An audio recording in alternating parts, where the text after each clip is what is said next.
Welcome to Betton's Life to Fame. Today we have just a voiceover video type. This is kind of like an update as far as where we're at with our training. We haven't done a whole lot since really anything. There's been a lot going on and a bunch of changes coming up soon, so I'm hoping to have a couple more videos out here sooner before big news gets out. So this is us lunging out in the outdoor arena. We've only done this a handful of times and he keeps getting better and better each time.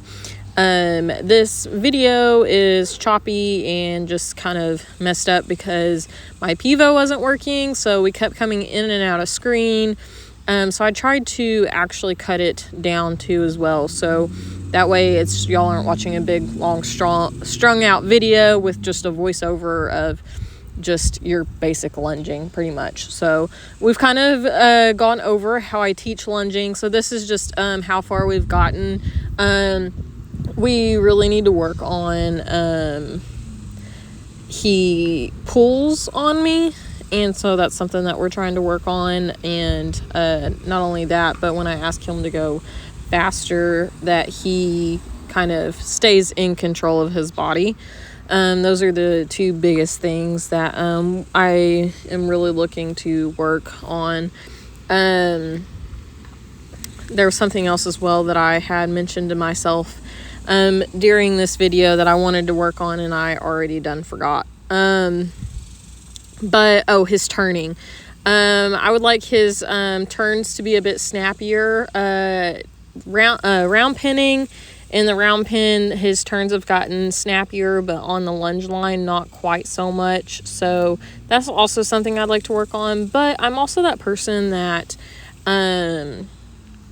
if you know what I'm asking, like you know the cues and everything, and you're doing them like pretty decent timing, like I'm not going to be picky about how fast it is.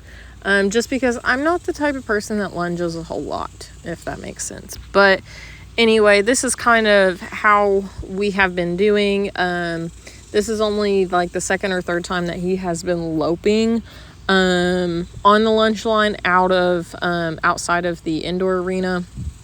And right here we had to stop because that dog Scout, she likes to chase him, and so I had to run her off and make her listen. So but going into a trot and a lope today, he was pulling on me quite a bit, and my tip for fixing that is I really haven't gotten a really good tip on how to fix that other than just pulling that tension to you and giving a cue for them to give. So making a noise that makes them pay attention to you will sometimes make them give to you, and so eventually they start to figure out that, hey, like I need to keep closer or more round, or my nose tipped in, whatever the issue may be. So like right there, a big part of him running off too is he's pulling me, so I feel like he also thinks that I'm running after him when I'm not trying to.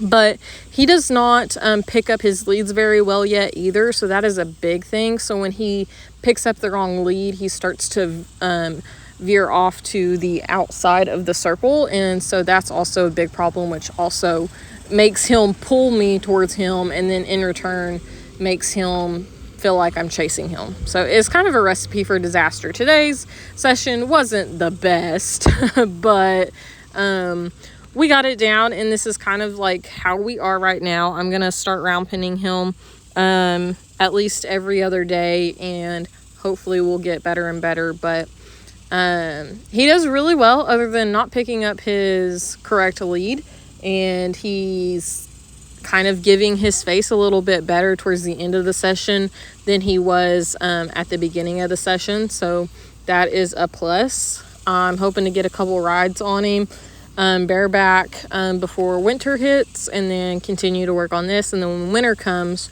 I'm going to give him the winter off, and then we'll come back to training in the springtime. And then there's no telling what we'll do after that.